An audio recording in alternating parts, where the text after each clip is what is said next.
audience, Assalamu alaikum wa rahmatullah. Now are you talking about our madrasa education system? The history very glorious.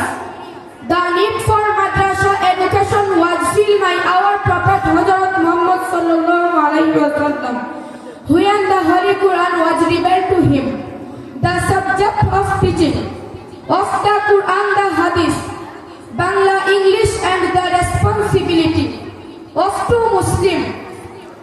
The madrasa name is Darul Furqan Madrasa. It is a small madrasa. It has 153 students and 10 teachers. Our madrasa is the best madrasa in our country. The result of our madrasa very good.